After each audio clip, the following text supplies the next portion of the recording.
So today we're going to talk a little bit about the government's approach to the 5 R's, which is reconstruction, resettlement, rehabilitation, reintegration and reconciliation. And so much of this was actually brought out at a defense seminar that was held from the 8th to the 10th of August. The defense seminar towards lasting peace and stability. So the title in itself kind of conveys the role of the military in these kind of activities. By they themselves have organized, and they play a prominent role in the first 4 R's. So could you talk to us a little bit about how you perceive this role? Is it always so in post-war scenarios? Well, the military is entitled to play a role. I mean, they are the ones who won the war there. They are the ones who know the ground situation, and the military has also the capacity to do a lot of infrastructure development because they have the resources and the men stationed on the ground. However, there needs to be, I think, also a restoration of the civilian role to a much greater extent, and that is what the Lessons Learned Commission also noted. Now this seminar, for instance, the fact that, as you point out, the military is organizing, the Defense Ministry is organizing it. Most of the speakers, many of the speakers are from the military. Civil society people like us were not invited. I was disappointed at that. And I thought, why might that be the case? Now the government is trying to showcase the Sri Lankan model as an example to foreign countries, and then perhaps the thought that went through my mind was that they felt that if people like me were invited, that we might raise questions or criticize, but that is also part of democracy and a plural approach to rebuilding life in our country. Ultimately, the country and the North has to be rebuilt by the people themselves, the affected people. They must be empowered. They must not be dominated by the military. Military is there for extraordinary situations, such as what actually occurred in our country, a war, and the military is used as the last resort to restore the government's writ and to restore law and order. But once that has been done, as has been accomplished in Sri Lanka, then the military must now withdraw. They must withdraw and let the normal civilian apparatus function rather than take the lead. On the face of it, the government might say, look, it's a civil administration, but the reality is that the governor of the North, the most powerful person, the representative of the president in the provincial council system, is a former military general. And because he's a former military general, he naturally approaches things like a military man, and he has very good access to the military that's already there. And as a result, the civilian administration is subordinate. That has to change. So in terms of withdrawing troops, some main concerns that the government has put forward is that there could be a re-emergence of the LTT if they do withdraw troops even further still. So, I mean, what would you say in regard to that? The way to prevent a resurrection of the LTT is not to have a large army presence, but to have political reform, so that those people will be happy to live within a united Sri Lanka, will be happy to live under the government, rather than be suppressed or be unable to revolt because there's an army there.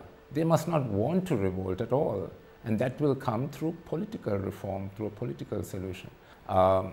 Actually, what people in the North are saying, because they know that the government has this mistrust of what happened in the past, that it probably has a mistrust of the Tamil people as a nation or as a community. Because of that, they know the government will want to keep the military there in the North. So what they say is, at least put them into barracks, so that they don't come into civilian life. Let them remain, but let them at least, at the first step, let them remain. but restore civilian administration. Like, I mean, even in the south, there's probably a large number of soldiers in southern provinces. But they are not out there on the streets, they are not running our lives, we don't have to report to them. That's what should also now happen in the north. Okay. So in terms of fifth R, reconciliation, two of the major sort of developments now has been that a national action plan has been put forward for the implementation of the LLRC, and also that the government has seemed to respond positively to a request by the UN Human Rights Commission for advisory and technical team to visit Sri Lanka. So in terms of the first thing, the national action plan, what was the initial reaction to it? Well, I was pleased that the government came up with a national action plan. At least now the government has taken a position. Earlier the government was not speaking in a united voice about the LLRC. There were some ministers saying that the government should not implement the LLRC, that it is that there is it is meant to fulfill some foreign agenda. There was even talk like that from within the government. Now we know government has accepted LLRC, which I think is a good document. I think the LLRC was drafted by people who really cared for the country and want to see a transformation in the country. They want to see a transformation of the relation between government and people in the country. So I think it's very good that the government has come up with an action plan. But of course, when I look at the action plan, I find many weaknesses in it. One major weakness is that where the LLRC suggests new mechanisms because it feels that it observed that the existing mechanisms are not working. For instance, with regard to things like impunity, where people are being sort of harassed or abducted and nothing is being done about it, they suggested that new mechanisms be introduced. Now the government is not introducing any new mechanisms, or sometimes where the LLRC recommended a new system or mechanism, the government says, okay, it will be done when the Parliamentary Select Committee on Constitutional Reform meets. Now there is no such Parliamentary Select Committee, it's not even formed as yet, and yet the action plan says when the PSC is appointed, then we will look into this. Now that is not a genuine answer. Then again, one of the important recommendations of LLRC is that the police should be removed from the Defense Ministry. That it should become an independent police, politically non-partisan. Also the public service should be politically non-partisan. And what does the government say in the LLRC action plan? They say they are already independent. Why? Because the government has passed the 18th Amendment, where the President appoints everyone. Surely that is in a way not fair to say such things, but it has said those things. So those are the weaknesses in the LLRC action plan.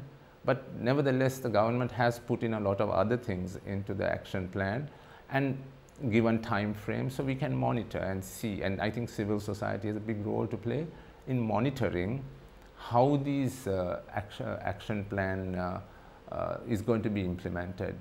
So I think, overall I'm happy that the government at least came up with an action plan, even though it is flawed.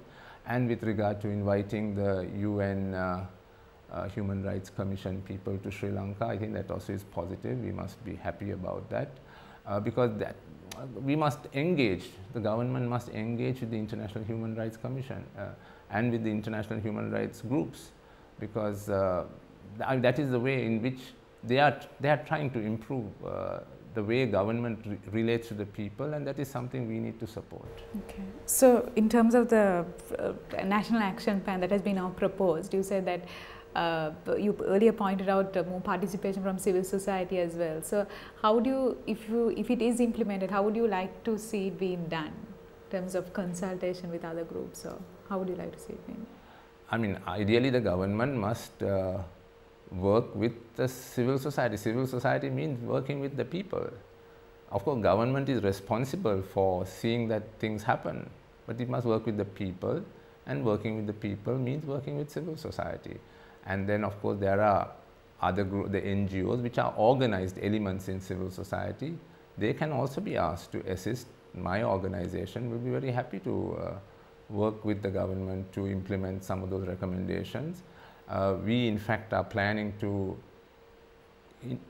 create awareness among people as to what LLRC is, because as you know, the LLRC document still apparently has not been translated to Sinhala and Tamil language, though we hear it has been, but it has still not been brought out, publicized. The people are very curious about it. They are very interested to know what this LLRC is about.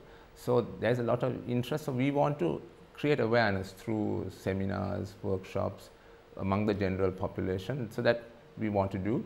And we also want people to be able to prioritize. There are many recommendations in the LLRC to prioritize what is particularly relevant to them. It will be different in the north, from the east, from the south, from the west. So we want people to prioritize what their desires are in terms of implementing the LLRC and take that message to the government.